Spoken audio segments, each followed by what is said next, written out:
28 साल बाद खुला मां का राज। जिस दिन सास ने अपनी बहू को घर की चाबियां दी, उसी दिन बैंक से एक फोन आया और पूरे परिवार की दुनिया हिल गई। बहू, अब यह घर तुम संभालो। 75 वर्षीय सरोज देवी ने कांपते हाथों से अलमारी की चाबियां बहू निधि के हाथ में रख दी। निधि घबरा गई। माँ जी, आप ये क्या कह रही हैं? आप बिल्कुल ठीक हो जाएंगी। सरोज देवी मुस्कुरा दी, लेकिन उनकी मुस्कान में एक ऐसा रहस्य था जिसे उस समय कोई समझ नहीं पाया। अगले ही दिन सुबह 10 बजे घर का फोन बजा। निधि ने उठाया। दूसरी तरफ बैंक मैनेजर था। उसने पूछा, क्या सरोज देवी जी घर पर हैं? जी हाँ। उन्हें तुरंत बैंक भेज दीजिए, उनके लॉकर के बारे में ज़रूरी बात करनी है। निधि को हैरानी हुई। घर में कभी किसी ने लॉकर की बात नहीं सुनी थी। शाम को बेटा रजत माँ को बैंक लेकर पहुंचा। मैनेजर उन्हें सीधे एक पुराने रिकॉर्ड रूम में ले गया।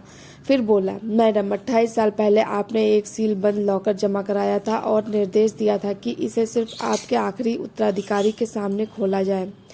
रजत और निधि एक दूसरे का मुंह देखने लगे। 28 साल बाद पुराना लॉकर, उसमें क्या हो सकता था? लॉकर खोला गया। अंदर न सोना था, न नकदी, न कोई जमीन के कागज, बल्कि एक पुराना वीडियो कैसेट था और एक चिट्ठी जिस पर लिखा था, अगर यह खुल गया है तो इसका मतलब है आपने आखिरी मंजिल के करीब हूँ। रजत के हाथ कांपने लगे। घर लौटकर वीडियो चलाया गया। स्क्रीन पर 28 साल पुरानी सरोज देवी दिखाई दी, लेकिन उनके साथ एक छोटा बच्चा भी था।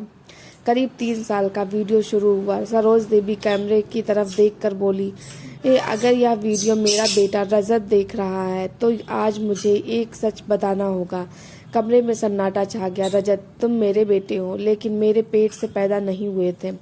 रजत के हाथ से पानी का ग्लास गिर गया। निधि की सांसें रुक गईं। वीडियो में सरोज देवी रो रही थी। 28 साल पहले एक सड़क हादसे में तुम्हारे माता पिता की मौत हो गई थी। तुम 3 साल के थे। कोई रिश्तेदार तुम्हें अपनाने को तैयार नहीं था।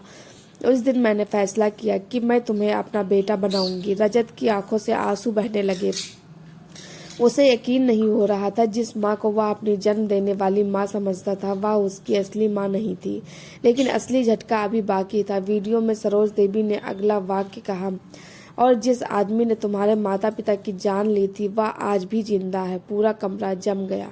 उसका नाम मैंने इस चिट्ठी में लिखा है, लेकिन उससे बदला लेने मत जाना, क्योंकि उसने अपनी सजा पिछले 28 सालों से हर दिन भुगती है। सबकी नज़र उस चिट्ठी पर गई। सरोज देवी ने आगे कहा, जिस आदमी की वजह से वह हादसा हुआ था वह और कोई नहीं, मेरा अपना पति था। रजत के पैरों तले जमीन खिसक गई। पता चला 28 साल पहले शराब के नशे में सरोज देवी के पति की गाड़ी से दुर्घटना हुई थी।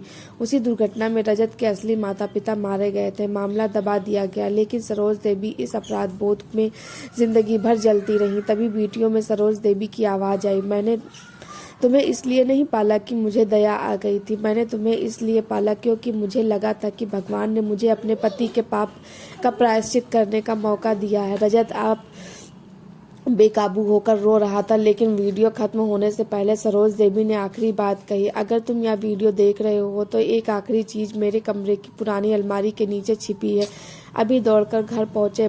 अलमारी हटाई गई। नीचे एक लकड़ी का बक्सा था। बक्सा खोला गया। अंदर हजारों तस्वीरें थी। रजत के बचपन से लेकर आज तक की हर तस्वीर के पीछे एक लाइन लिखी थी, आज पहली बार मुझे माँ कहा, आज बुखार है, पूरी रात इसे गोद में रखा, आज स्कूल में पहला इनाम जीता, आज पहली बार मुझसे नाराज हुआ। 28 साल की पूरी जिंदगी एक माँ ने तस्वीरों में कैद कर रखी थी। उसी समय पीछे से आवाज आई। सरोज देवी दरवाजे पर खड़े थी। आंखों में आंसू थे। उन्होंने धीमे से कहा, बेटा अब सच जान गया ना? रजत दौड़कर उनसे लिपट गया और पहली बार बोला, माँ, खून से नहीं त्याग से रिश्ते बनते हैं। उस रात किसी ने खाना नहीं खाया, लेकिन पूरे घर में एक बात जरूर समझ ली, कुछ सच इंसान को तोड़ते नहीं, उसे बता देते हैं कि असली अपना कौन है। वो था संदेश। माँ वह नहीं जो सिर्फ जन्म दे, माँ वह है जो आपके हर दर्द को अपना दर्द बना ले। कई बार खून के रिश्ते हार जाते हैं और निभाए हुए रिश्ते इतिहास बन जाते हैं।